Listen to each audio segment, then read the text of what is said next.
Да катись ты на все четыре стороны, бестолковая. Вот правильно говорят, что у всех секретарш из достоинств только что есть, так это ноги от ушей, да волос долгий. А вот зато ум-то короток.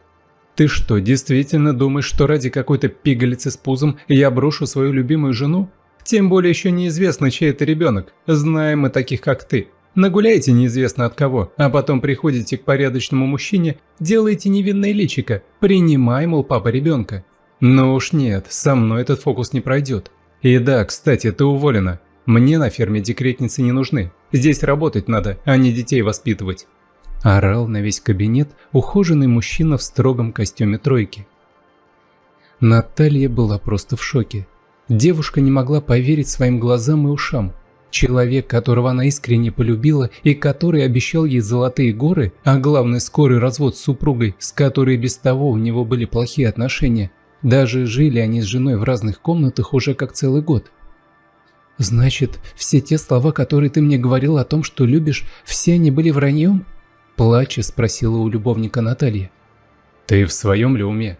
Какие такие слова я тебе говорил? Просто делал комплименты немного симпатичной девушке из вежливости, вот и все. А не нужно было. Вот она твоя благодарность за то, что на работу я тебя взял. А в ответ что получил? Я все сказал, убирайся отсюда». Отрезал бизнесмен, указав секретарше на дверь. Наташа, рыдая, вышла прочь, не в силах даже глаз поднять на коллег, которые, конечно же, стали свидетелями ее позора. Несколько месяцев назад всецело она доверилась начальнику, который сладкими словами и почтительным обхождением влюбил в себя девушку. Она надеялась на счастливую жизнь вместе с Борей, а получила от него удар в спину. Ведь буквально на крыльях любви летела она сегодня к нему из женской консультации, чтобы сообщить радостную новость, от которой, как она надеялась, и любимый придет в восторг. При этом ускорит развод с женой. Но, как оказалось, она горько ошиблась. Ненужной обузой оказалась она для Бориса. Кроме того, и на весь их маленький городок оказалась секретарша опозорена. Ведь людская молва быстро расходится, при этом часто сведения искажаются. Но об этом бедняжке еще только предстояло узнать. Пока же она возвращалась в свою комнату в общежитии, нужно было думать о том, где бы найти новую работу. И, кстати, с этим девушке, можно сказать, повезло. Проходя мимо авторемонтной мастерской, она увидела объявление о том, что туда требуется уборщица. Работа, конечно, была грязной и тяжелой, но иного выхода Наташа не видела. До тех пор, пока не уйдет она в отпуск по уходу за малышом, оказавшимся ненужным собственному отцу. Месяц проходил за месяцем, уже и живот стал заметен у нее. К счастью, она доработала до больничного листа по случаю родов. Вот только заметила девушка, что многие из знакомых стали сторониться ее, а некоторые так и вовсе с неприязнью и осуждающе поглядывали, словно на прокаженную. Вот и сегодня, возвращаясь в общежитие из магазина, она увидела у входа одну из своих соседок, пожилую уже женщину Варвару Матвееву. Та ее смерила презрительным взглядом, в особенности остановившись на животе. Наташа поздоровалась с ней и уже хотела было пройти дальше, как вдруг буквально окрысилась на нее Варвара. «И как только таких, как ты, земля на свете носит? Ты просто позор для всего нашего города. Мы в твоем возрасте себе такого не позволяли. Это ж надо, нагуляла дитя от компании уголовников, а потом решила оклеветать доброе имя Бориса Владимировича. Да ты знаешь ли, негодяйка, сколько он сделал для города? Ведь если бы не он, то даже магазина бы у нас не было нормального. А так, и продукты всегда свежие, и цены низкие. Обязательно пойду к заведующему общежитию, чтобы выселил тебя отсюда. И если не прекратишь распускать по городу слухи и позорить человека, который к твоим похождениям не имеет никакого отношения».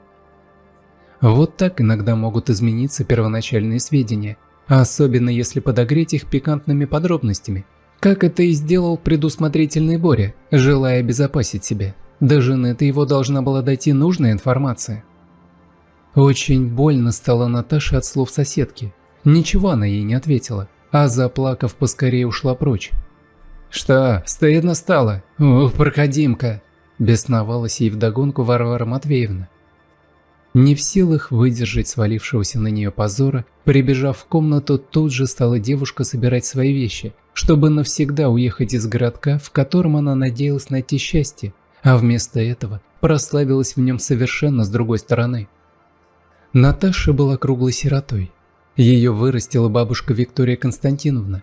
Вместе с ней до того момента, как поступила она в колледж легкой промышленности и жила в глухой деревеньке девушка. Но теперь совсем никого у нее не осталось на свете.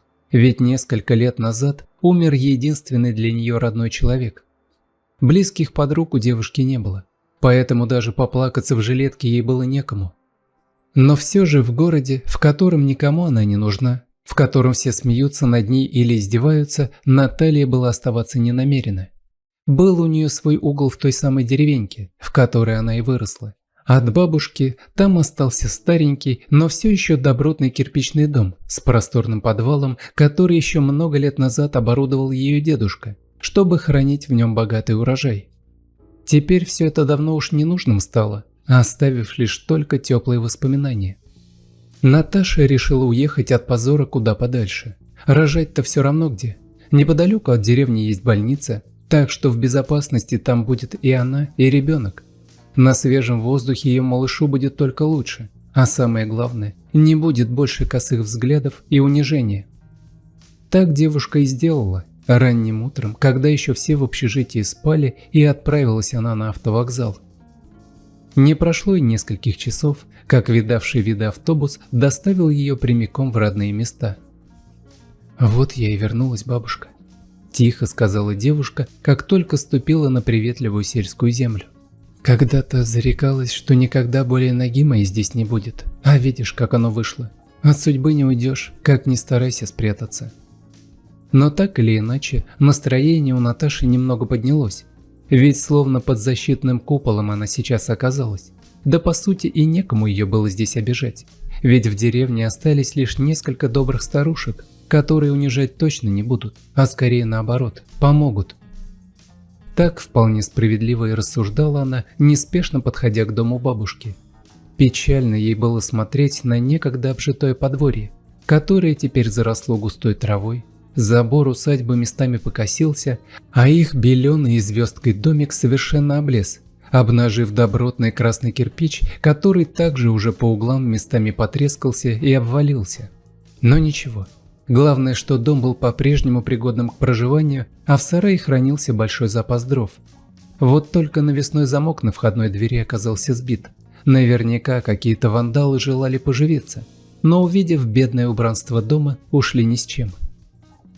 Наташа быстро навела в нем порядок, истопила печку, вымыла окна, впустив в помещение солнечный свет. Постепенно все вокруг начало приобретать жилой и ухоженный вид. А уж как стало вечереть, приготовилась девушка ко сну, заперевшись изнутри. Намаявшись за день, она быстро уснула. Но спустя час неожиданно проснулась, даже подскочила от испуга. Ведь откуда-то из-под пола неожиданно раздался методичный глухой стук и даже как будто плач. Бедняжка не на шутку испугалась, но все же решила заглянуть в подвал, с трудом отодвинув тяжелый комод, который зачем-то был придвинут к самой двери, которая вела в подполье. Ведь наверняка туда забралось какое-то животное, а выбраться теперь не может. Однако, посветив фонариком в темноту, она едва не выронила его от неожиданности. Уж такого девушка точно не рассчитывала увидеть в собственном доме. Накануне этого дня в одном из городов, расположенных недалеко от деревни, по умытой летним дождиком улице неспешно двигался молодой мужчина, взяв за руку девочку 5 лет. Андрей со своей дочерью Вероникой спозаранку шли в детский сад. Довольно тоскливо было на душе у молодого человека. Ведь только вчера наконец-то завершились судебные тяжбы с его бывшей супругой Еленой. Высокий суд определил место проживания для Ники вместе с отцом. Как только уехал он на заработки, во все тяжкие пустилась его жена. А ведь когда-то они были парой на загляденье. Но, судя по всему, что-то в их отношениях пошло не так. Когда они познакомились, Лена была весьма рада, что перспективным оказался у нее кавалер. Работал спасателем в пожарном депо, имел квартиру, доставшуюся по наследству от родителей, погибших при несчастном случае, что для нее, выросшей в разбитом общежитии, в компании множества братьев и сестер, было за счастье. Вот только загвоздка была в том, что никогда не любила девушка своего мужа, и вышла за него замуж исключительно по расчету. Для того, чтобы вырваться из нищеты и пожить, наконец, как человек на всем готовеньком. Поначалу эйфории от резкой смены жизненного курса более-менее хватало на то, чтобы поддерживать в семье вполне себе дружелюбные отношения, которые со стороны могли бы даже сойти за любовь. Но продолжалось это ровно до тех пор, пока не родила Лена дочь. После этого воспитание малышки в основном ложилось на Андрея или его мать, которая вызвалась помогать молодой семье, в которой Ленка в основном предпочитала отдыхать, умаявшись от трехминутной стирки или поверхностной уборки в квартире. Свое тоскливое состояние молодая леди объясняла послеродовой депрессией, которая, впрочем, затянулась уже на несколько лет. Андрей любил супругу до безумия, поэтому старался из кожи вон лезть, чтобы угодить ей, в том числе после работы, полностью беря на себя не только занятия с дочерью, но и домашнее хозяйство. И все это в то время, когда его безработная жена находила время на занятия фитнесом и походы в салоны красоты. Но это ничего, ведь каждая женщина достойна быть самой лучшей и красивой, справедливо рассуждал Андрей, даже не подозревая, что, выдавая супруге деньги на развлечения, тем самым подтолкнул ее к адюльтеру. В фитнес-клубе, который посещала молодая женщина, появился новый тренер. Безупречный и идеальный мужчина. Настоящая мечта. Во всяком случае, именно таким представляла свой идеал Ленка. На самом же деле, Геннадия она интересовала лишь с точки зрения пополнения коллекции женщин, которых ему удавалось закадрить. А тем временем, к своему несчастью, Андрей решил уволиться из пожарной части. Ведь там хоть и платили достойную заработную плату, но не хватало ее на содержание всей семьи. Запросы супруги ведь росли с каждым днем, а как отказывал он ей с сожалением, ввиду отсутствия на ее прихоти денег, так закатывала та скандалы, уверяя, что в таком случае не любит он ее. У всех ее подруг вон какие мужики, все сплошь бизнесмены, на руках жен носят, а он простой пожарный. Единственный выход из сложившейся ситуации мужчина видел в смене работы. Ведь те самые руки были у него золотыми, да и диплом сантехника зачем-то пылился на полке. Отправившись на заработки в столицу, он был уверен в верности супруги, вот только горько ошибался. Едва только вышел Андрей за порог, как тут же бросилась женщина к телефону, пригласив домой любовника, который в отсутствие мужа стал фактически проживать в его гостеприимном доме.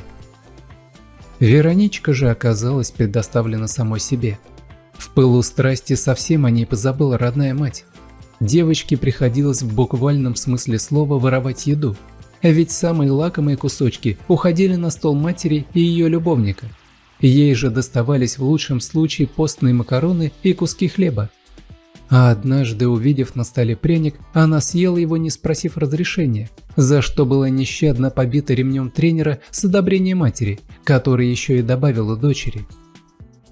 Больше всего на свете мечтала Ника о том, когда же к ней вернется папа, но не давала ее мать даже поговорить с отцом, выдумав историю, что отправила дочь в санаторий. Такой смелой Елена была лишь только по одной причине. Тренер наобещал ей сладкой жизни рядом с ним. Дескать, в столице у него своя квартира и клуб, а сюда же он приехал, просто устав от суеты мегаполиса. Но и долго без работы не мог сидеть, потому и устроился тренером. Однако вскоре он вернется к себе домой, конечно же, захватив с собой и любовницу. Глупая Лена сияла от счастья, ведь жизнь в мегаполисе была пределом ее мечтаний. Наверное, завершилась бы эта история для нее просто очередной депрессией, когда сбежал бы от нее мачо. Но неожиданно ее муж решил приехать раньше, ужасно соскучившись по семье. И так 2 месяца подряд был он на заработках. Сюрпризом должно было стать его появление. И именно так и получилось. Прямо за любовными утехами и застал благоверную Андрей. Разумеется, героя тренера при этом как ветром сдуло, ведь участие в семейных разборках в планы лжеца не входило. Не стал тогда устраивать обманутый муж скандал, ведь из дома исчезла и его дочь, которая отправилась искать своего отца. По всему городу он искал девочку, пока не обнаружил на вокзале. Само собой, тут же была нерадивая мать и бессовестная супруга с позором изгнана из дома. Ну а после начались судебные тяжбы. на которых учли мнение ребенка, который захотел остаться с отцом. А тому, разумеется, пришлось вернуться в пожарную охрану. Какие уж тут заработки в других городах, когда на руках малое дитё. Нужно сказать, не теряла времени Елена. Проживая временно у подруги, она познакомилась по переписке с еще одним замечательным мужчиной, который приглашал ее к себе в гости аж на другой конец страны. Выбора у женщины особо не было, но весьма ее задело, что судья решил определить местом проживания дочери квартиру отца. Как же так? Ведь она мать. Поэтому, скорее желая насолить бывшему мужу, чем испытывая любовь к дочери, она решила просто увезти ребенка с собой, а там пусть ищет их Андрей по всей стране. Утром отвел мужчина дочь в детский садик, а вечером едва с ума не сошел, когда пришел за ней, ведь воспитательница отдала ее родной матери. Обратился было безутешный отец в полицию, да только там сказали, что, мол, дело-то семейное, сами и разбирайтесь. А тем временем, изображая из себя добрую мамочку, женщина на такси отвезла дочь в одну из глухих деревень, в которой, еще катаясь на машине с любовником, приметила пустующий дом, в подвале которого и оставила Елена собственную дочь, наказав сидеть тихо. А утром они, дескать, поедут к папе, так как тот уехал далеко, а ей велел привести ее к нему. Темно было в подвале. Лишь через маленькое окошко туда проникал лучик света, который с наступлением темноты исчез. Нике стало страшно. Вот и начала она стучать по окошку, плача и зовя мать. Увидев в подвале маленькую девочку, Наташа ошалела. А когда расспросила то обо всех обстоятельствах, то тут же вызвала такси, да и повезла малышку по адресу ее проживания, решив, прежде чем вызвать полицию, выяснить все досконально. Андрей чуть не потерял сознание от счастья, когда нашлась его Вероничка. Однако полицию все же счела нужным привлечь. Она-то и взяла мамашу под белые рученьки, когда пришла-то поутру за дочерью. Ведь это уже были вовсе не семейные разборки, а оставление малолетнего в опасности. Отложилась, к сожалению для дамы, поездка на Дальний Восток. В ожидании решения суда проводила время женщина в СИЗО. А вот благодарный Андрей стал часто навещать Наташу, ведь срок ее беременности был уже слишком велик, тяжело ей было управляться с таким большим и запущенным домом. Молодые люди и сами не заметили, как их дружеские отношения переросли в нечто большее, а спустя время Вероника ненароком назвала Наталью мамой. Решение было принято, вот только пара хотела уехать из этих краев куда подальше. Мало ли что еще может выкинуть Елена после того, как освободится. Вскоре у Наташи родился сын, и счастью вновь образовавшейся семьи не было предела. А через некоторое время из интернета она узнала и о том, что разорился отец ее ребенка, и сейчас делит остатки имущества с супругой. Если вам понравился рассказ, просьба поддержать меня кнопкой «Палец вверх». А чтобы узнавать о выходе новых интересных историй, при подписке нажмите колокольчик. Всего вам доброго!